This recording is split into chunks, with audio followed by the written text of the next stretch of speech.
Tsunami హెచ్చరిక తర్వాత జపాన్లో తిమింగలాలు తీరానికి కొట్టుకువచ్చాయి. జపాన్లోని తటేయామా తీరంలో సంభవించిన శక్తివంతమైన భూకంపం తర్వాత 4 భారీ తిమింగలాలు కొట్టుకువచ్చాయి. కంచట్కా ద్వీపంలో భూకంపం సంభవించింది. దీనితో తీరప్రాంతంలో సునామీ హెచ్చరికలు జారీ చేయబడ్డాయి. ఉత్తర జపాన్లోని ఇషినోమాకి సమీపంలో దాదాపు 50 సెంటీమీటర్ల ఎత్తులో అలలు ఎగసిపడుతున్నట్లు నివేదించబడింది. భూకంపం తర్వాత కొన్ని గంటలు, రోజుల్లో పెద్ద సునామీలు వచ్చే అవకాశముందని అధికారులు హెచ్చరిస్తున్నారు. మరిన్ని సునామీ ప్రమాదాల కోసం జపాన్ వాతావరణ సంస్థ పరిస్థితిని నిశితంగా పరిశీలిస్తోంది. సునామీ హెచ్చరికలు ఎత్తివేసే వరకు సురక్షిత ప్రాంతాలను వదిలి వెళ్లవద్దని నివాసితులకు సూచించారు. హిమాచల్ ప్రదేశ్లో భారీ వర్షాలు బీభత్సం సృష్టించాయి. హిమాచల్ ప్రదేశ్లో ముఖ్యంగా మండీ జిల్లాలో విధ్వంసకర వర్షాలు కురుస్తున్నాయి. కొండచర్యలు విరిగిపడటం, ఆకస్మిక వరదల కారణంగా వాహనాలు చిక్కుకుపోయాయి, ఇళ్లు బురదతో దెబ్బతిన్నాయి. మండిలోనే 176 రోడ్లు దెబ్బతిన్నాయి. రాష్ట్రం నిరంతర సవాళ్లను ఎదుర్కొంటోంది. వాతావరణ హెచ్చరికలు, భారీ వర్షాలు, ఆకస్మిక వరదల ప్రమాదాన్ని సూచిస్తున్నాయి. జూన్ 20 నుండి రాష్ట్రంలో 42 ఆకస్మిక వరదలు, అనేక మరణాలు సంభవించాయి.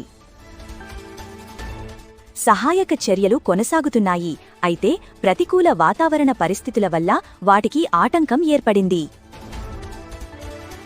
రాష్ట్రంలో వరదలు, కొండచర్యలు విరిగిపడటం వల్ల మొత్తం 161 మంది ప్రాణాలు కోల్పోయారు. జమ్మూ కాశ్మీర్లో కుండపోత వర్షాలతో వాగులు, వంకలు పొంగిపొర్లుతున్నాయి. భారీ వర్షాలతో పలుచోట్ల కొండ చర్యలు విరిగిపడుతున్నాయి. బుధవారం గంధర్బులో ఐటీబీపీ జవాన్లు ప్రయాణిస్తున్న బస్సు సింధ్ నదిలో పడిపోయింది. కుల్లన్ బ్రిడ్జ్పై నుంచి ప్రయాణిస్తూ ఉండగా ఈ ప్రమాదం చోటు చేసుకుంది. దీంతో అధికారులు సహాయక చర్యలు ప్రారంభించారు. నైరుతి రుతుపవనాల ప్రభావంతో కురిసిన జోరు వర్షాలకు బీహార్ రాజధాని పట్నా చిగురుటాకులా వణుకుతోంది. రాత్రి నుంచి కురిసిన వర్షానికి పట్నాలోని అనేక లోతట్టు ప్రాంతాలు జలమయమయ్యాయి. రహదారులు నీట మునిగి ప్రజలు, వాహనదారులు తీవ్ర ఇబ్బందులు పడుతున్నారు. పట్నా జంక్షన్, కంకర్బాగ్, పట్నా నగరంలో రోడ్లపైకి 2 అడుగుల మేర నీరు చేరింది. రైలు పట్టాలపై నుంచి కూడా నీరు ప్రవహిస్తోంది. వాతావరణ విభాగం బీహార్లో 27 జిల్లాలకు యెల్లో అలర్ట్ జారీ చేసింది. ఈ నేపథ్యంలో ప్రజలు అవసరమైతేనే ప్రయాణాలు చేయాలని అధికారులు సూచించారు.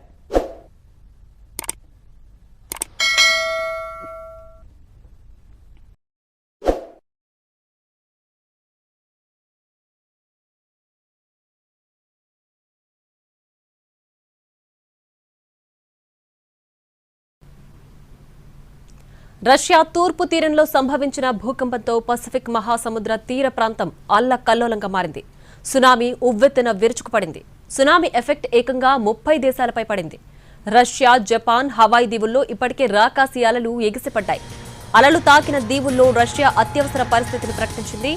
సునామీ హెచ్చరికలతో ఆయా దేశాల్లోని పసిఫిక్ మహాసముద్ర తీర ప్రాంతాల నుంచి ప్రజలు సురక్షిత ప్రాంతాలకు తరలిపోతున్నారు. Ecuador, Chile, Costa Rica, French Polynesia, Guam, Jarvis ఐలాండ్లో అలల తీవ్రత ఎక్కువగా ఉంది. Johnston Atoll, Kiribati, Midway Island, Palmyra Island, Peru, Samoa, Solomon దీవులు కూడా సునామీ వార్నింగ్ దేశాల జాబితాలో ఉన్నాయి. ఈ జాబితాలో ఆస్ట్రేలియా, చుక్, కొలంబియా, కుక్ దీవులు, ఎల్ సాల్వడార్ ఉన్నాయి. Fiji, గ్వాటమాలా, Indonesia, Mexico, New Zealand